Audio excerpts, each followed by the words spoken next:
Assalamualaikum warahmatullahi wabarakatuh. Saya Suci Andriani dari kelas 4H Ketiga Akuntansi Politeknik Harapan Bersama. Saya di sini akan menjelaskan tentang 10 aksioma manajemen keuangan.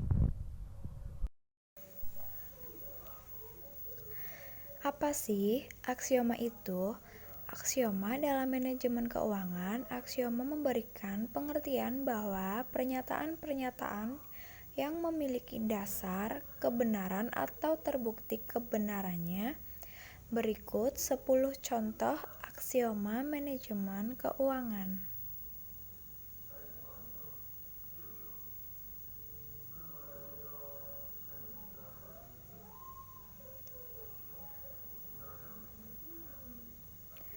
Nah, yang pertama, risk atau return trade-off.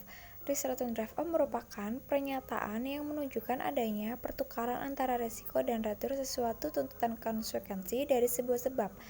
Prinsipnya adalah semakin tinggi risiko sesuatu pekerjaan, maka return yang diperolehkan mesti harus semakin besar. Maka sering mencari pernyataan high risk return yang menunjukkan pada kompensasi yang besar akibat pekerjaan yang dilakukan beresiko tinggi. Yang kedua, time value of money. Nilai waktu uang, yaitu menerima sejumlah uang di waktu sekarang lebih baik daripada menerimanya dengan jumlah yang sama di masa yang akan datang. Hal ini berkaitan dengan nilai uang yang semakin lama semakin menurun, akibatnya terjadinya inflasi. 3. Cash out not profit is king. Dalam pepatah lama dikatakan profit is queen, but cash is king. Dalam banyak kasus, para pengusaha sering menjadi repot mengurus bisnisnya dikarenakan kesulitan keuangan di tahun berikutnya.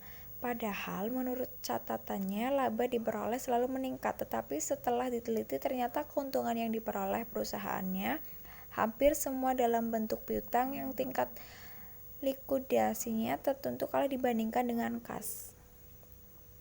Yang keempat, incremental cash flow count.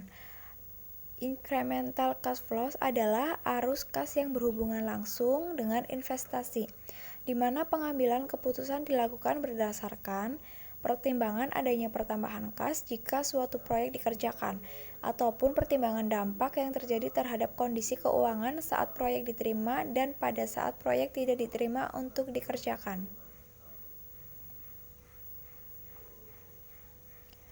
Dan yang kelima, the course of competitive markets.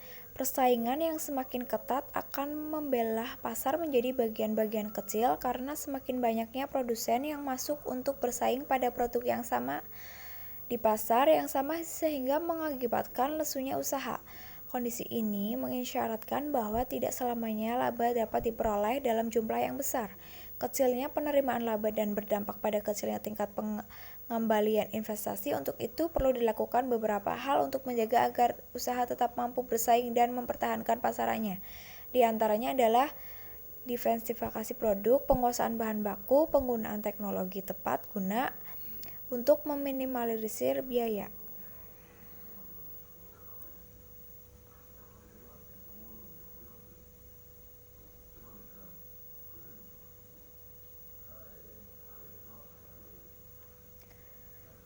Lalu yang keenam, efficient capital markets. Capital market atau pasar modal yang efisien adalah pasar modal di mana perusahaan memiliki gerak yang cepat dan harga yang tepat pula.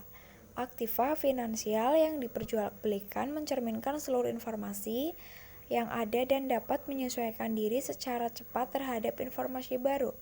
Efisien pasar modal dinilai melalui keberhasilannya dalam menggabungkan dan menyelaraskan informasi.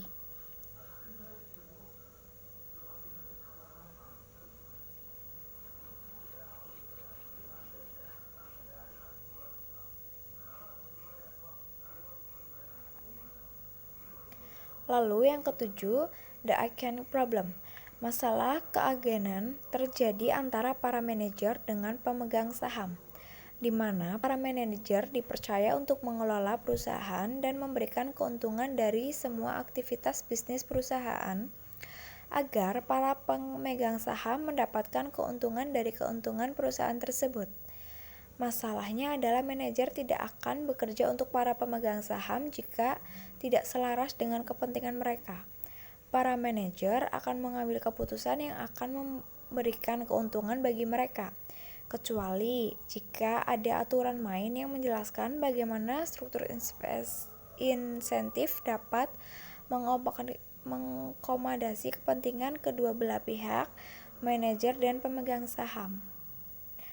Lalu yang ke-8, taxpayer business decisions, yaitu pertimbangan pajak yang dijadikan landasan pengambilan keputusan terhadap suatu aktivitas bisnis.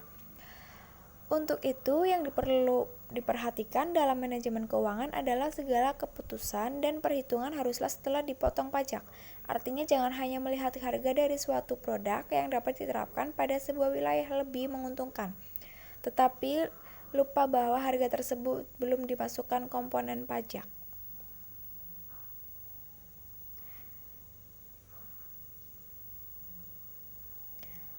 Lalu, yang ke-9, all risk is not equal. Setiap usaha memiliki resiko yang berbeda. Untuk itu perlu melakukan investasi usaha pada bidang-bidang yang berbeda untuk mengantisipasi terjadinya resiko yang mengakibatkan kolapsnya sebuah usaha. 10. Ethical dilemmas are everywhere in finance. Etika merupakan nilai-nilai normatif yang harus diletakkan pada sikap seseorang dimanapun dia berada. Namun demikian, sering terjadi dilema di tengah-tengah aktivitas bisnis yang dilakukan. Hal ini karena adanya kepentingan tertentu pada setiap diri individu. Untuk itu pada setiap perusahaan selalu ada aturan nilai universal yang sering disebut budaya perusahaan sebagai bentuk dan upaya perusahaan mengarahkan karyawannya agar memegang teguh nilai-nilai yang baik. Kesalahan etis walaupun dapat dimaafkan, tetapi akan dapat juga membunuh karir seseorang karena biasanya pelanggaran etika akan mendapatkan hukuman sosial disebabkan pelanggaran etika merupakan peraturan integritas. Sekian presentasi dari saya dan saya ucapkan terima kasih.